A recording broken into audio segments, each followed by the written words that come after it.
بہت ساری چیزیں ایسی ہیں کہ خود ہمارا فعل جو ہے وہ ہماری تکذیب کر دیتا ہے. جیسے کہا جاتا ہے نماز میں جو ہم سلام پڑھتے ہیں، بہت سے علماء نے یہ بات لکھی کہ السلام علیکم ورحمۃ اللہ وبرکاتہ جب ہم کہتے ہیں، اور دیکھا جائے السلام علینا وعلی عباد اللہ الصالحین، پھر السلام علیکم ورحمۃ اللہ وبرکاتہ نماز کا اختتام.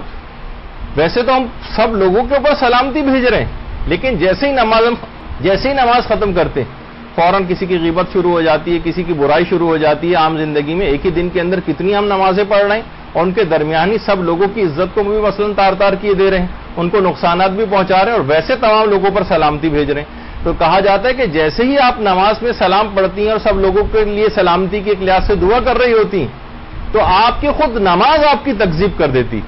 نماز آپ کو کہتی ہے کہ تم جھوٹے ہو، تم یہ جو تم سب پر سلامتی بھیج رہے ہو اس کے فوراً بعد تو تم غیبتیں شروع کر دو گے، اس کے فوراً بعد تو تم جو ہے ان کو نقصان پہنچانے کی باتیں شروع کر دو گے. تم کب ان کے لیے سلامتی کا پیغام بن رہے ہو؟ تو دیکھیے بہت ساری چیزیں ایسی، جس طریقے سے جب آپ اللہ اکبر کہتی ہیں، بہت سے علماء اور عرفا فرماتے ہیں کہ جیسی آپ کہتی ہیں کہ اللہ اکبر، اللہ سب سے بڑا اور عظیم ہے، فوراً آپ کی نماز آپ کی تکذیب کر دیتی. تم جھوٹے ہو، تم جھوٹی ہو، کب تو اللہ تمہارے لیے سب سے بڑا ہے. ذرا سا جب کہیں شادی بیاہ میں جانے کا موقع آتا ہے اور وہاں پر حکم خدا یہ ہے کہ مثلا میک اپ کر کے نہیں جانا ہے، تو تم فوراً اس وقت شیطان کی پیروی کرنے لگتی ہو. اللہ کو کب بڑا سمجھا تم نے؟ جہاں کہیں اسلام سے کوئی ٹکراتی ہوئی چیز آتی ہے اور ہم کوئی آسانی کی بات ہمیں لگتی ہے تو ہم فوراً دوسری طرف لپک کے چلے جاتے ہیں مثلا، اور حکم شریعت کو نظر انداز کر دیتے ہیں. کب تم نے اللہ کو بڑا سمجھا؟ تو عمومی زندگی میں یہ جتنے بھی ہم یہ اس قسم کے افعال بھی انجام دے رہے ہیں نا، یہ خود ہم اپنے آپ کو جھٹلا رہے ہوتے ہیں، یہ اپنی تکذیب کر رہے ہوتے ہیں. یہ اللہ اکبر جو آپ کہہ رہی ہیں، آپ کی نماز آپ کو جھٹلاتی ہے کہ تم جھوٹے ہو، تم جھوٹی ہو. تم نے کب اللہ کو بڑا سمجھا ہے حکم خدا کے مقابلے؟ جب حکم خدا کا موقع آتا ہے عمل کا تو تم تو اس موقع پر شیطان کی پیروی کرنے لگتی. تو بہرحال دیکھیے بہت ساری باتیں ایسی ہیں، اتنا وقت نہیں ہے کہ ہم نماز کی بہت ساری اس طرح کی چیزوں کے اندر جائیں، لیکن ایک دماغ میں خاکہ سا بن جانا چاہیے کہ صرف اور صرف ہم زبان کی سچائی کی بات نہیں کر رہے، عمل کی سچائی کو بھی دماغ میں رکھنا چاہیے کہ ہر چیز، ہر کام انتہائی دیانتداری کے ساتھ پروردگار کو حاضر و ناظر سمجھتے ہوئے انجام دینا، یہ قول اور فعل کی سچائی میں آپ کے لیے مددگار ثابت ہوگا.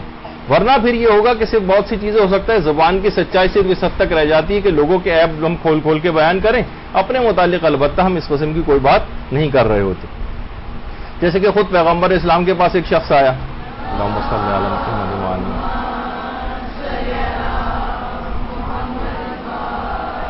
کہا کہ یا رسول اللہ فلاں جو شخص ہے وہ اپنے ہمسائے کی ناموس پہ نگاہ رکھتا ہے. بہت سے پڑوسی اس قسم کے ہوتے ہیں. پیغمبر اسلام کو جلال آ گیا. لوگوں نے کہا کہ یا رسول اللہ وہ شخص اپنے آپ کو علی کا شیعہ بھی کہتا ہے، تو اور آپ کی دوستی کو پر ناز کرتا ہے، آپ کے دشمنوں سے نفرت کرتا ہے. پیغمبر نے کہا کہ مت کہو کہ وہ ہمارے شیعوں میں سے ہے، وہ شخص جھوٹا ہے. دیکھیے روایت کا لفظ ہے جو ہماری گفتگو کا وہ عنوان ہے.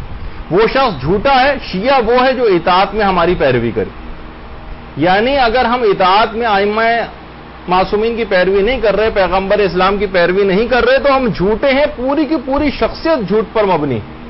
ہم زبان سے جو کلمہ کہہ رہے ہیں کہ ہم علی کو امیر المومنین مانتے ہیں اور وصی رسول اللہ مانتے ہیں، ان کی ہر بات کو ہم کب آپ ان کی بات مان رہے ہیں؟ یہ جو کلمہ ہم زبان پر نکالتے ہیں وہ کلمہ ہماری تکذیب کر دیتا ہے. کاش کہ یہ بات آپ تک کنوے ہو جائے کسی طرح سے، تو آپ کو اس بات کی اہمیت کا احساس ہو کہ پوری کی پوری شخصیت کو اسلام کے سانچے کے اندر ڈھالنا.